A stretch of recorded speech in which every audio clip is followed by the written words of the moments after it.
I welcome you all to today's pre-paper session on external eye and ocular surface diseases 3 plus finals.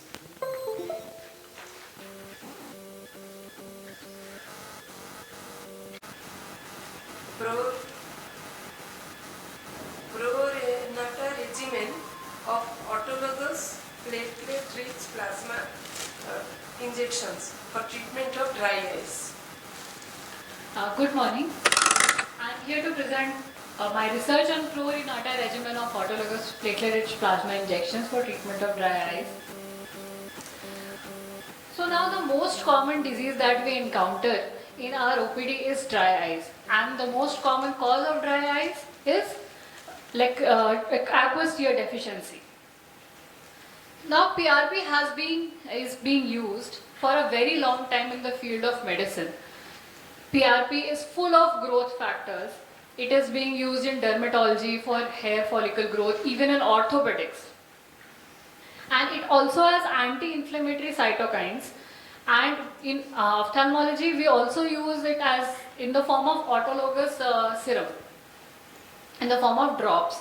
So now there have been 4 studies prior to my study which have used lacrimal gland injection of PRP into for the treatment of dry eyes, but there have been several lacunas that their sample size has been less, follow-up time has been short, and also they have not introduced any regimen for the treatment. Now the objectives were to evaluate the efficacy of PRP injections and to compare them with the conventional treatment. So it was a hospital-based prospective interventional study conducted from January 23 to June 23 at a tertiary care center of India. So the patients included were symptomatic dry eye, that is ocular surface disease index more than 12, and more than 18 years of patients with Schirmer positive, T-but less than 10 seconds, OSS staining more than 3, and consenting patients obviously. So patient, pregnant women, patient wearing contact lenses, and patient already undergoing ocular treatment, and patient who have undergone LASIK surgery, they were excluded, and immunocompromised patients were also excluded from the study. Now the PRP was prepared by extracting 10 ml of patient's own blood and centrifuged, and 1:0.05 PRP and CaCl2 solution was used. The PRP was used immediately after preparation. It was not stored. One eye of the patient was a study eye, other eye was a control eye. 1 ml of PRP was injected at the lateral 1/3 and 4 to 5 mm deep into the lacrimal gland. The follow-up period was first these objective and subjective dry eye parameters were assessed at baseline, then at 1 month, 3 months and 6 months. Now the re-injection protocol was also introduced where if the change in the OSDI score at subsequent follow-up was less than 10, and if all the objective parameters, they continued to remain more or less the same, the patients were re-injected at the subsequent follow-ups. Now we included 80 eyes of the 80 patients with one study eye and one control eye, and we found that only 20 patients required re-injection after 1 month of the therapy, and on subsequent follow-up the patient improved with a p-value of with significant p-value, and the re-injection was not required later on. So in our study, a statistically significant improvement was found in all objective and subjective dry eye tests for these patients, and since this was once a month injection, the patients were also more compliant for this therapy, and it ensured a drop-free period for months for the patient.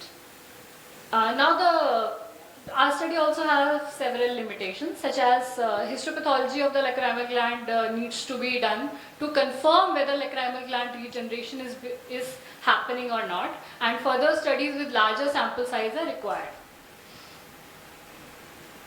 Thank you. Thank you, Dr. Achal. Nice study. I think we have time for questions, no? So I think I just had one question regarding the criteria for dry eye. These are some based on some previous study that you took these. Yes, sir. It is based on previous studies, and all the patients of mild, moderate, and severe dry eyes were included, not only the severe dry eye patients. Okay. And so that we can establish a proper regimen as to what regimen can be followed as pertaining to the lacrimal gland injection of PRP in all the three Okay. categories of dry eyes. All right. And so I just had one suggestion that I mean there is a test nowadays that we do called as the direct aqueous tear secretion test, in which we stain the lacrimal gland and see the secretion. So it gives a direct idea of the lacrimal secretion. So I think for such a study it would directly, because the other parameters like Schirmer's and T-Bert, they are very subjective to the person checking. Sometimes it can be very variable. Yes. Thank you. Thank you.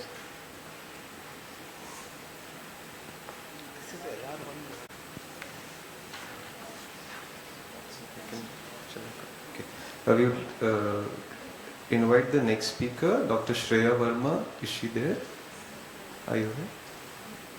She's going to talk to us on the effect of interferon alpha 2b in ocular surface squamous neoplasia, a retrospective study. Please. Good morning everyone, I'm Dr. Shreya Verma. Hereby I am presenting my topic, that is effects of interferon alpha 2b in ocular surface squamous neoplasia, which was a retrospective study done in AIIMS Rishikesh. It's not shifting. As we know that ocular surface squamous neoplasia is an ocular tumor that involves cornea, conjunctiva and limbus. The pathology ranges from non-invasive intraepithelial dysplasia to invasive squamous cell carcinoma. As we know that the incidence is ranging from 0.02 to 3.5 per 1 lakh population in our country per year. So histopathology is a gold standard for diagnosis. However, anterior segment optical coherence tomography is a new emerging tool that is non-invasive method for diagnosing this condition. So management was previously mostly done by surgical excision, but nowadays the topical chemotherapy have gained a popularity, which includes mitomycin C, 5-fluorouracil and interferon alpha 2b. So in this case series, we will discuss the effect of interferon alpha 2b in management of ocular surface squamous neoplasia. So the aim of the study was to evaluate the use of topical as well as subconjunctival interferon alpha 2b in the management of ocular surface squamous neoplasia. It was a retrospective study that was done from year 2019 to 2022, including the patients with clinical diagnosis of ocular surface squamous neoplasia, which was confirmed on anterior segment OCT, who were treated with interferon alpha 2b and had a minimum follow-up of at least 6 months. Records were reviewed for demographic profile, clinical examination which included best-corrected visual acuity, intraocular pressure, anterior segment and posterior segment evaluation. Slit lamp evaluation was done for clinical characteristic of the condition as well as extent and the staining pattern of the lesion. Anterior segment optical coherence tomography was done and the patients were put on treatment, and the side effects were also noted for after the treatment. All the cases were given monthly subconjunctival injection of interferon alpha 2b, which was in the dose of 3 million international units per ml or per 1 ml, and 0.5 ml of this dose was given in the affected eye away from the lesion in the area where the conjunctiva was noted as normal, and the topical interferon alpha 2b, that was 1 million international units per ml, was given 4 times per day for a period of 6 months. The patients were subsequently followed. So we included 15 patients in our study with a male is to female ratio of 3:1, having an age in the age group of 40 to 80 years, with serology which came out to be positive in 26.67% cases, having hepatitis B positive in 3 cases and hepatitis C positive in 1 case. So in our results we found that the most common location of the tumor was temporal limbus, which was seen in 66.67%, followed by the nasal limbus, which was seen in 26.67%. And the most common morphology of tumor that was demonstrated in our study was gelatinous type, which was followed by the nodular type. So rose Bengal staining was also performed for the fetal vessels and were positive in all the cases, and anterior segment OCT examinations showed an epithelial lesion which was thickened, hyperreflective epithelium, and there was an abrupt transition that was noted from normal to abnormal epithelium in all the cases.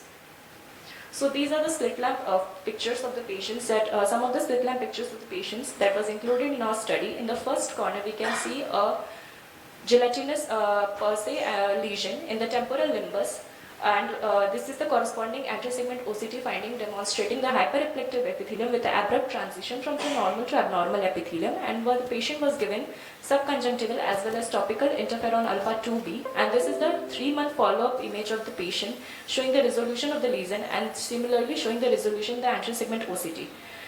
In the below corner, we can see another gelatinous lesion in the inferotemporal limbus and the subsequent anterior segment OCT finding recorded at that time. On treatment after 4 months, the patient showed a marked resolution, which was also seen in the anterior segment OCT findings. These are the further few images showing the nodular and leukoplakic lesions, which on subsequent follow-up showed the resolution of the lesion.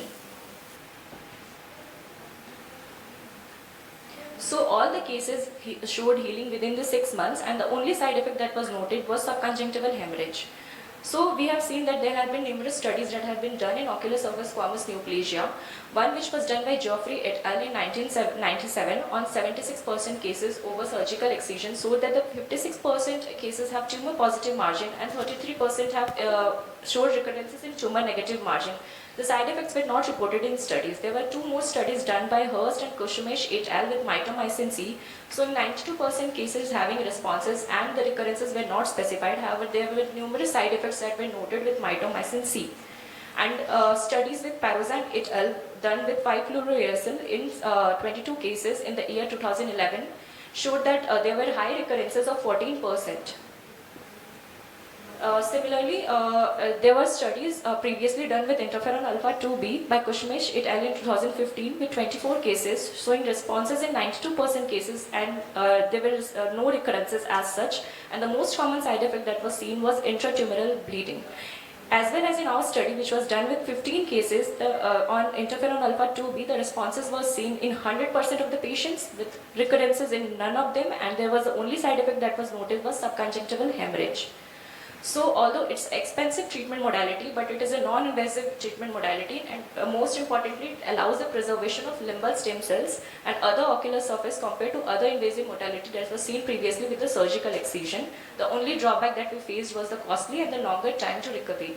There were no conflict of interest in my study. These are the references quoted. Thank you.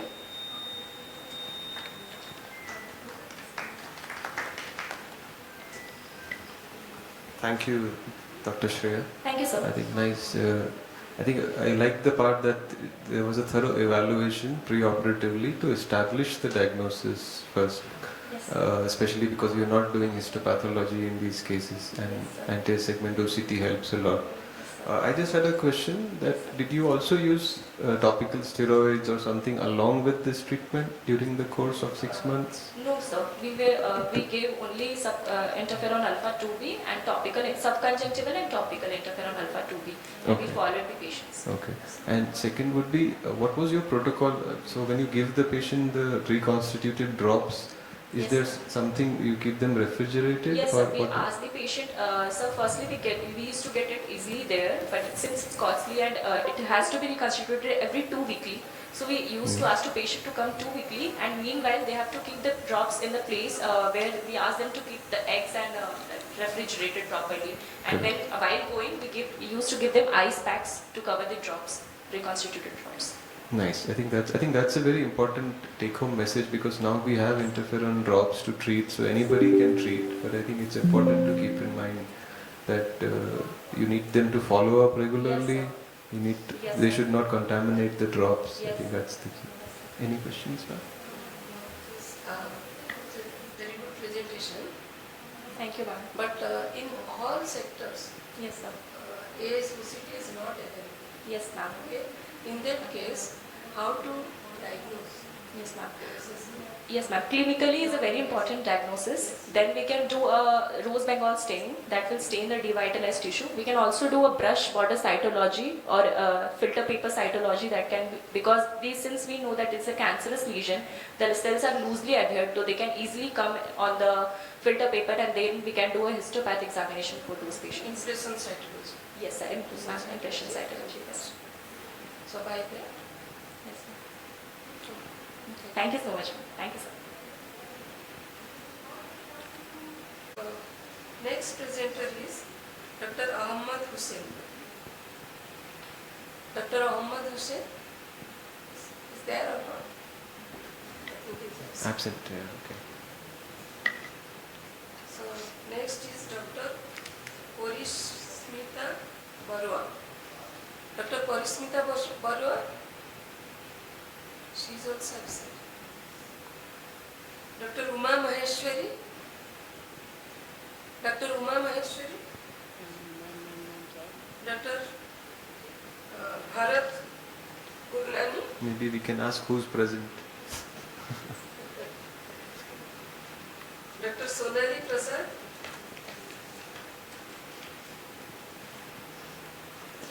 Dr. Mohammad Naik Javed. Dr. Jagd, He is great. going to present fungal veil unraveling a unique case of right upper eyelid subcutaneous mycosis. Good morning, everyone. Today I present a unique case of right upper eyelid subcutaneous mycosis. There is no financial disclosure. The subcutaneous mycosis are the infection that usually remain limited to the skin and subcutaneous tissue that rarely spreading to the internal organ. The usual mode of infection is through the inoculation of the skin. Our aim is here to report a unique case of right upper eyelid mycetoma in a young adult, which is a chronic suppurative granulomatous disease of the skin and subcutaneous tissue with a triad of soft tissue swelling, nodules, with discharging sinus and extrusion of grain. Mycetoma is considered as a neglected tropical disease by WHO in 2016. Here is the patient detail. This is a patient of 20 years old male from Cuttack, Odisha, presenting with a chief complaint of painless nodules over and above the right upper eyelid and below the lower eyelid since 1 year, and with the few discharging sinus 6 months. The history of presenting illnesses: the patient was apparently healthy 1 year back. Then he developed a small painless nodule over the right upper eyelid. Further, multiple nodules develop, which gradually progressive, ulcerate and drain through the sinus. There is no similar history in the past, no history of any trauma, and no history of diabetes mellitus, tuberculosis. On doing the general examination, the vitals found to be normal, and there is no regional lymph adenopathy noted. Then we do the ocular examination. Head erect, face is bilaterally asymmetrical. On the right eye, we found a mass of 2 into 4 centimeter on the upper lid, and there is multiple nodules of the different sizes above it and below the lower eye. Nodules usually raised from the surface. It is firm in consistency. Left eye is within the normal limit. On doing the visual acuity, we find the distance vision in right eye is 6 by 9 with pinhole 6.6, and in left eye is normal 6.6, and near vision and 6. On doing the anterior segment examination, in right eye we find a mass of 2 into 4 centimeter on the upper eyelid with multiple nodules of different size above the upper eyelid and below the lower eyelid. Nodules are where they raise from the surface and with the discharging sinuses. The raised details are normal. Here, if the patient present earlier with the soft tissue swelling, then we can think of the differential diagnosis of the fibroma and lipoma. And if the patient present with the lesion with discharging sinus, then we consider as mycetoma, actinomycosis, botromycosis. This actinomycosis, botromycosis is the bacterial infection, and the sources is usually endogenous, and in mycetoma the sources is the exogenous. If there is a bone involvement, we may consider as a tuberculous osteomyelitis, chronic bacterial osteomyelitis, gummatous syphilis and neoplasm. Further, on the laboratory diagnosis, we done the direct microscopy where we taken the discharge and examine for the presence of the grain. Here there is only few discharges, sinuses is present, so we take a saline shock gauze dressing applied over the affected area overnight, and then we inspect that gauze for the presence of grain, where we found a large firm black grains. Further, we crush the grain into the, we send the it for the KOH mount and gram staining. On KOH mount, it's reveal a septate hyphae, which giving the presumptive diagnosis of mycetoma. On the biopsy finding, we taken the deeper tissue of the skin and subcutaneous tissue, which reveals the epithelioid cell granuloma with the neutrophilic microabscess in the center, which grains in. This grain is usually large, black, snowflake with the pale center. On doing the culture on the SDA agar, which incubated at 25 and 37 degree and kept for the 4 to 6 week, Madurella mycetoma was isolated, which gave the diagnosis of mycetoma. To see the bone involvement, we didn't done the X-ray and CT image, where there is no bone involvement, only the soft tissue solidifying. Based on our clinical and laboratory diagnosis, the final diagnosis of mycetoma was made. For treatment, we started the patient on the tablet itraconazole 200 mg BD, and the rest sinuses were drained. The duration of this therapy is long, so we monitor this patient for the hepatotoxicity. We regularly do the LFT. The patient again on follow-up presented after the 6 months, in which we can see the positive response of the management, like healing of sinus, disappearance of the masses, skin returning to the normal, and elimination of oil from the tissues. On discussion, this image showing the mycetoma belt in the tropical and subtropical region, in which the majority of cases seen in Mexico, Sudan and India. Hence it is names given, first discovered in India, so given the name in Madurai fruit. It's usually spread having the risk factor of poor hygiene, socio-economic stresses and low nutrition. Thank you.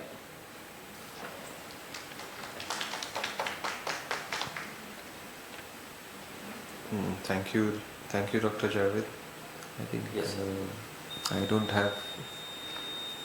I have not seen this disease. I don't have any. It's a very extremely rare case. Yeah, very interesting.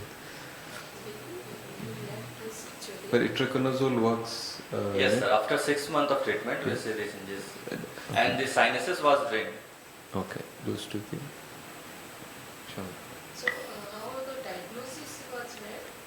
Ma'am, the patient presented with the discharging sinus where the granules, black granules is found. On doing the direct microscopy, we found the black granules, which are the mostly suggest it is the mycetoma, mycetoma, fungal infection. Thank you, ma'am. Thank you, sir.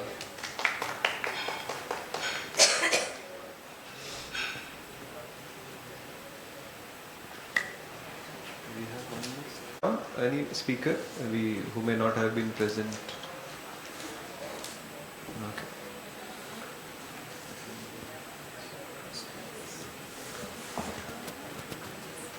Outcomes of minor salivary gland transplantation in severe dry eye disease secondary to chronic Stevens-Johnson syndrome.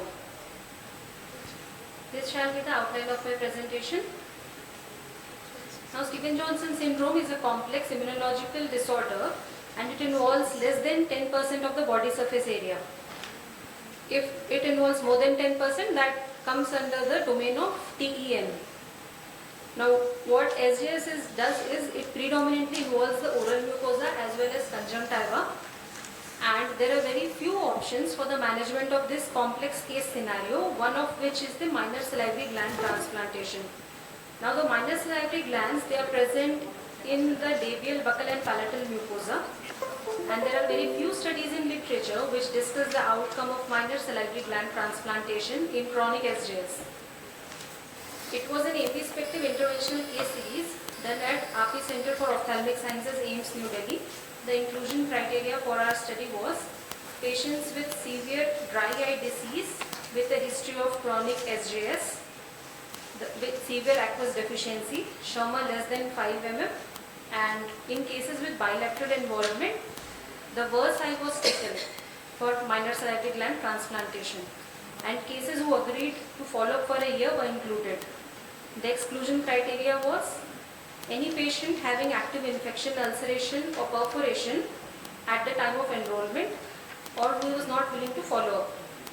All cases underwent minor salivary gland transplant and the ocular surface parameters were graded according to the grading criteria described by Sharma et al. In the previous 2019 paper, preoperatively and at 1 year follow-up. Now this is how they underwent the procedure. Preoperatively, they were asked to undergo betadine oral gargles or chlorhexidine gargles 1 week prior to the procedure. Again, a betadine wash was given. Thereafter, an area of 10 into 10 mm was marked and a mixture of 2% lignocaine and 1:2 lakh adrenaline was infiltrated Thereafter, blunt dissection was done such that a little deeper tissues were included to include the minor salivary glands. Thereafter, for any bleeding vessels, cautery was done, pressure was given and cautery was done. Thereafter, closure of the conjunctiva was done, of the mucosa was done using mitral sutures, and cotton pad was kept to minimize the local bleeding. Now, in our study, we used the technique where we complexed the minor salivary gland with superior rectus. So first, after doing the local peritomy, superior rectum was fixed and riddled. Thereafter, the gland which was taken was sutured to the superior rectus muscle along its muscle's belly, such that there is a tight adherence between both of them. The side having the minor salivary glands was sutured directly to the muscular belly. Then closure was done. Post-operatively, patients were advised topical moxifloxacin, prednisolone phosphate and lubricant CMC drops. For the oral part, they were advised betadine and chlorhexidine gargles for at least 10 days. Coming to the results, the mean age of the cases was 28 years. 60% had history of antipyretic, anti-analgesic drops, and 10% patients had unilateral involvement. Majority of the cases had chronic involvement, with 50% having a history of 5 to 10 years. At 1 year follow-up, there was an improvement in best-corrected visual acuity, Schirmer, hyperemia, keratinization, neovascularization, and palisades of Vogt score, and SPK and corneal opacity score. We can see in one of the representative cases that there was a marked improvement from baseline to 1 year follow-up after minor salivary gland transplantation. These were some of the images of the patients at subsequent follow-ups. This is how staining was done at subsequent follow-ups, and they were graded. Coming to the discussion, minor salivary gland transplantation is seen to improve the wettability and reduce inflammation. The advantage is that it is biosimilar to the conjunctiva oral mucosa, easily accessible, is universally available, is low cost with minimal risk of rejection. The limitations of my study are that quality of analysis was not done for the subjects, and there were lack of immunohistochemistry. To conclude, minor salivary gland transplantation is a viable and effective option in cases with severe dry eye disease and keratinized surface following Stevens-Johnson syndrome. In future, an RCT would further enhance the understanding of it. However, it is very difficult to conduct since there are many variables in the natural history of the disease. Thank you. Thank you, Dr. Afreen. I think very reassuring to see such surgeries coming to the aid of Stevens-Johnson's patients, because we barely can do anything for them sometimes. Yes. So, wonderful, very well conducted study and everything. Thank you. Thank you, sir. Thank you. Any questions? You want to question?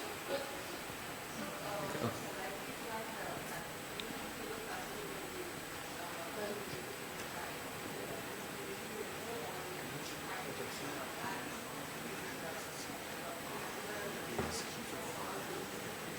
You can present next.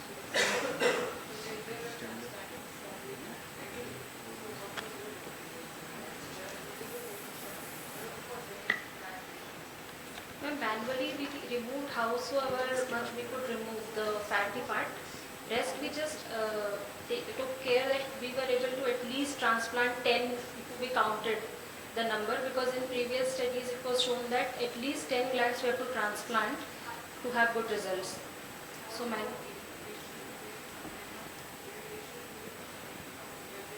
yes ma'am, quality of life, that part was missing in the study.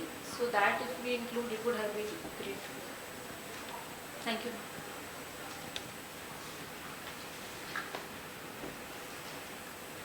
Very good case. This salivary gland transplantation. So what other methods are there in other methods of management, there are very less options for such cases who have severe dry eye disease and keratinized ocular surface. Recently, there was a paper that described topical retinol palmitate in that helped in decreasing the keratinization of the cases. However, even that study was the first study in its domain. It included around 40 cases. So there are actually very few options for these complex cases.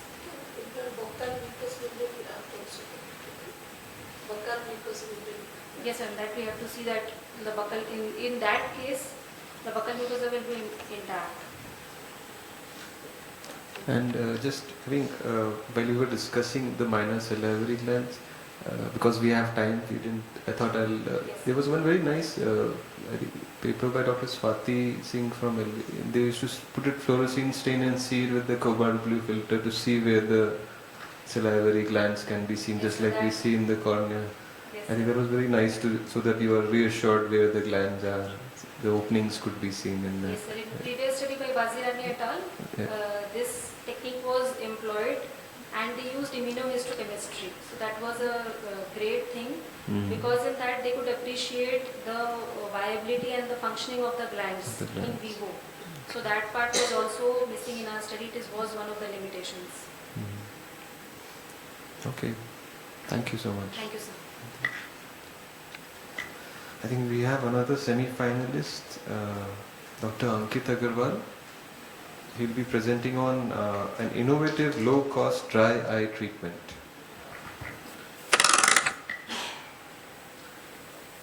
I would like to thank AIOS for selecting my paper for semi-finals.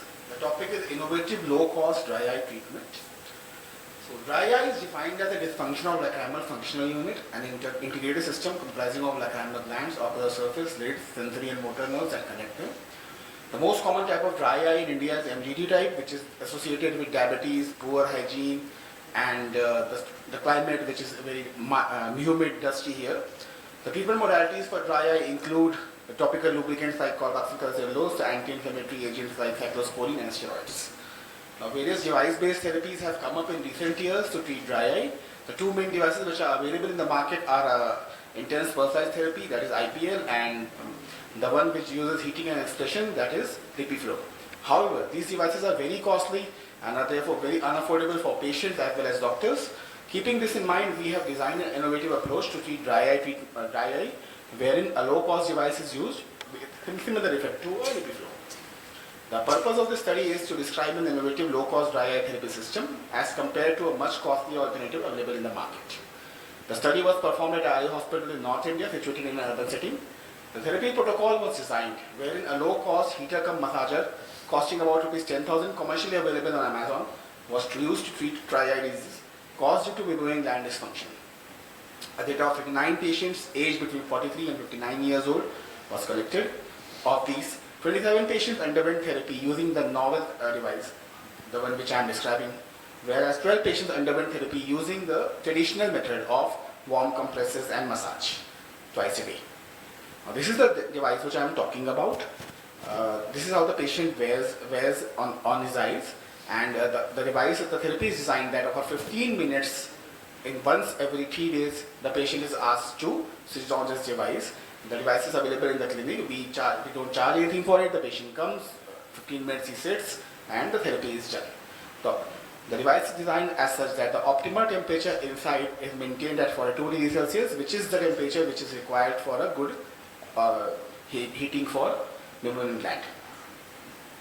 Apart from this, it also has warm compresses function. Therefore, this loosens the clogged membrane orifices and thus results in resolution of MGD. The device is used for 15 minutes at a time and once every 3 days for 15 days. That is a total of 6 sessions were done. Now, at the end of 1 month and 3 months, the following diagnostic tests were carried out, that is Sherman's test, TBUT, and an OSGI questionnaire was given out at each visit. All the patients were prescribed 1% carboxylic cellulose as a placebo. The results of these 3 tests were compared with those of traditional therapy group with values from before treatment and current compared. Now, these are the values which I found. The mean pre-treatment values for both the groups for Sherman's was something around 25 mm. I think this is because mostly the neighboring gland is an inflammatory disorder and therefore causes irritation, causing increased tear secretion. But while the MGD starts decreasing with novel device as well as additional therapy, with time after 1 month and after 3 months, the Shermer's value starts decreasing. But what we have to note here is that in the novel device, the Shermer's values decrease faster than the traditional therapy. However, at the end of 3 months with continuous therapy, both the values remain almost similar. Same happens with T-bud. The T-bud is very low in the beginning, but as the therapy continues, it increases and goes to approximately normal level of 10 seconds.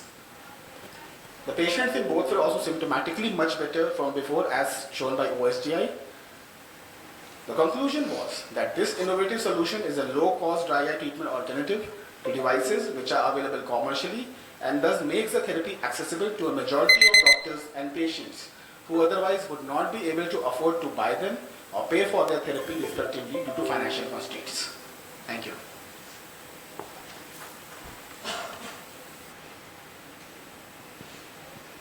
Thank you, Dr. Ankit.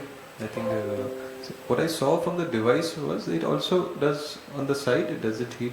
Yeah, Is it around or on the lids? Where does it it? heats in this area only. The side is covered basically, so Okay. that the heat does not escape. So it's directly on the lid. Directly on Both the the lids lids. and Okay. this pro margin here, from here to here. Okay. Okay, so I think it tells us that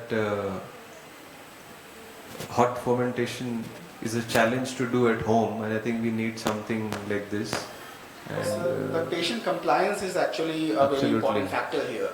Like the patients don't understand really how hot it has to be. Yeah. Sometimes what they do is that they warm it, then they cool it down and they start thinking that doctor you are told them to warm it and then do.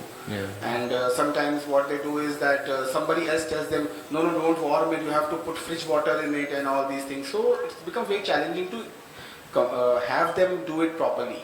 And the better another factor important here is that hot fermentation you have to do the traditional way at least 2 or 3 times a day. But here once in 3 days the patient has to do for 15 minutes. Yeah. And if the patient is affording enough, rupees 10,000 device only, I can make them purchase it at their home. They can do it, and it will be beneficial for them for further exacerbations also whenever they have.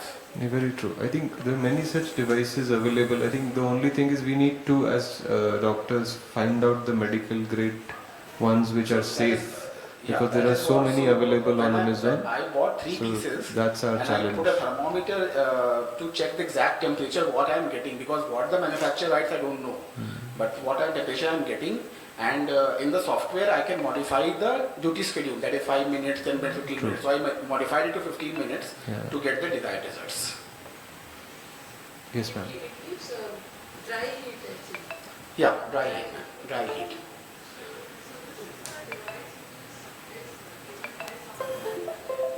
No. It's not my device. It is available commercially on Amazon. It is available for 10,000 rupees commercially. You can buy right now. You can also buy it. It's available.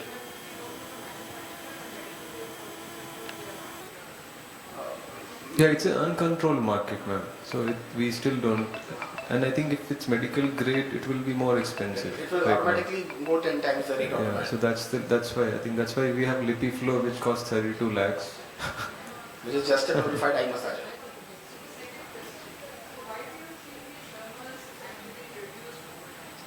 Ma'am, that's what I told during the presentation. I believe the Shermer's was high in the beginning because of the inflammatory condition of the MGD, and as the MGD starts resolving after 1 month or 3 months, the Shermer's also start getting controlled and reduces to a normal level of 15 up to 18.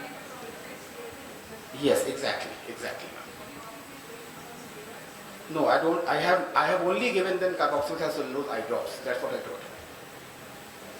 So I think I'll just pitch in here. I think Shermer's is for the dry eye tests. I think Shermer's is the most variable and unreliable, except when there is severe aqueous deficiency dry eye, where it is less than 5, it is 3. There it is very accurate. Otherwise, it can be very variable depending on the person doing it. 39 patients of these 27 were done with the device and 12 were traditional. Actually, I forgot to tell, the Shermers which I did was the Shermers 2, that is anesthetic Shermers, to reduce the chances of getting reflex steering because of the user. But still it was high because of the original reflex steering. Thank you. Okay, thank you, Ankit. I think from the semi-finalists, Dr. Brinda Periasamy.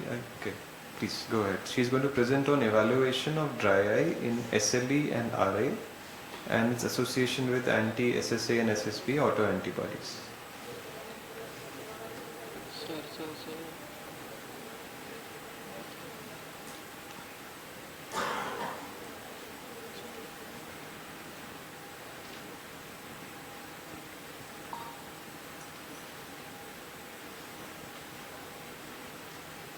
Good morning, I am Dr. Brinda. I will be presenting a case of evaluation of dry eye, rheumatoid arthritis and systemic lupus erythematosus and its association with anti-SSA-SSB autoantibodies. Dry eye is a multifactorial disease and the ocular surface environment is maintained by tight immune regulations which is breached in case of autoimmune diseases like SLE and RA. As we already know, anti-SSA and SSB autoantibodies are associated with dry eye disease in primary Sjogren's syndrome. In case of secondary Sjogren's syndrome, self-reactive immune T cells causes infiltration of the lacrimal glands, which causes the impact tear production resulting in dry eye. The aim of the study was to estimate the prevalence of dry eye in SLE and RA patients and to identify the association of dry eye with anti-SSA-SSB autoantibodies. The study group included adult patients above 18 years of age with rheumatoid arthritis according to ACR-Euler 2010 criteria or SLE according to ACR-SLIC 2012 criteria, and we recruited 90 RA patients and 55 SLE patients. The exclusion criteria was active keratitis and conjunctivitis, ocular cicatricial conditions and lacrimal gland malignancies and sarcoidosis. The methodology was, we noted the duration of RA and SLE. Disease activity was calculated based on DAS 28 score or SLE GA index according to the disease, and self-reported dry eye symptoms was noted and the patient was subjected to two questionnaires, OSDA and SPEED. Topical and systemic medications were noted. Anterior and posterior segment evaluation was done. The patient was subjected to objective dry eye test which included Schimmer's test, ocular surface staining, which was done with two scoring, SICA OSS and National Eye Institute scoring, and tear film breakup time was noted. Serology was done for all patients to look for anti-SSA and SSB autoantibodies. The results showed mean age in RA group was 44 years, in SLE it was 32 years, which was consistent with the previous studies, and the gender was predominantly female in both the groups, which was 88% in RA and 92% in SLE. The median duration of RA was 6 years and SLE was 7 years. The disease activity showed majority of the patients in both the groups were having remission or low disease activity and no flare in SLE group. The symptomatic dry eye disease in RA group was 32 patients had self-reported dry eye symptoms, and the SPEED questionnaire was able to diagnose 52 patients, which was 57.8%. The SPEED scores were more than the OSDA scores. This discrepancy was because the SPEED questionnaire was more applicable and some of the questions in OSDA were not applicable to the Indian setting. In SLE group also the similar pattern was noted. 14 patients had self-reported symptoms. Based on SPEED questionnaire, 16 patients had dry eye. The dry eye prevalence in both the groups showed abnormal TBUT and ocular surface staining in majority of the patients, and they were abnormal when compared to Schimmer's and OSDA and SPEED. This shows that tear film quality was affected more than the quantity, and subclinical dry eye disease was more prevalent than the symptomatic dry eye. Despite 35% of RA patients and 25% of SLE patients having self-reported dry eye symptoms, less than 5% of them were diagnosed with dry eye and were on treatment. This highlights the vigilant screening for dry eye in patients irrespective of their symptoms, disease duration and disease activity.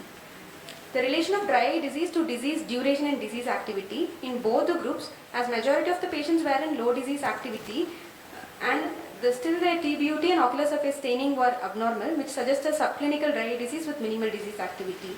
The disease duration was also not significantly associated with dry eye. This could be because of the optimal systemic management of the disease.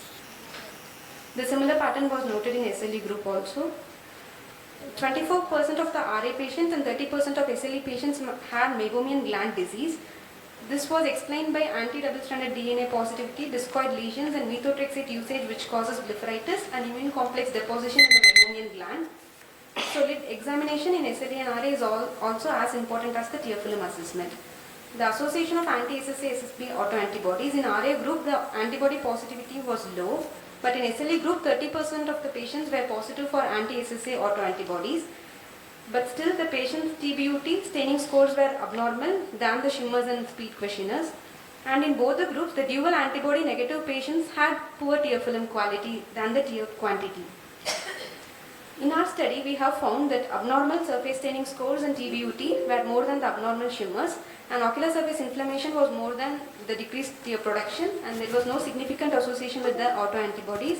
And the anatomical target is ocular surface epithelium more than the lacrimal gland, suggested pathology being increased pro-inflammatory cytokines at the ocular surface.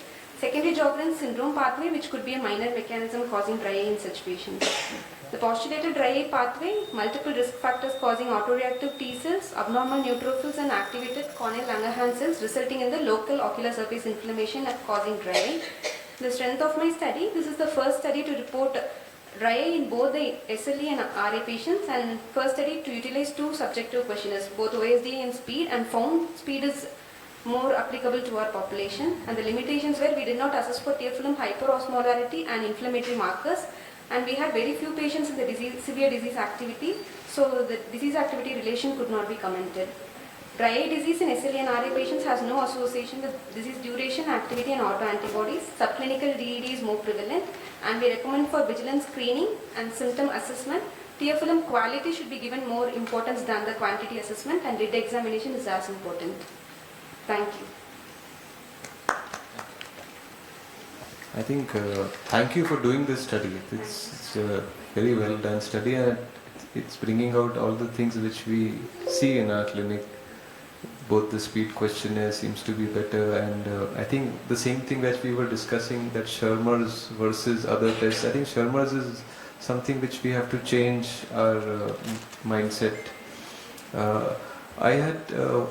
And I think one important takeaway which I would like to further add is, I think as ophthalmologists, in this case, although she's looked at the dry eye in already diagnosed patients, but I think we as ophthalmologists can sometimes pick up dry eye and then refer them to the rheumatologist, and we can pick up these patients and diagnose early and increase their lifespan. We can make a difference in their life. So I think this is an important role. I had just one question regarding the methotrexate. Could you elaborate how it causes blepharitis? It's a blepharitis, and also like inflammatory markers also are high in methotrexate. Local inflammatory markers. The ocular tear, yes, they increase with patients who are on? Methotrexate has a predisposition for dry eye. I see. Okay, that's interesting. Any questions, ma'am? Okay. Thank you. Thank you. Questions from the audience? We have 15 minutes more. Otherwise, we can conclude. I think we have people from the next session. Oh, okay.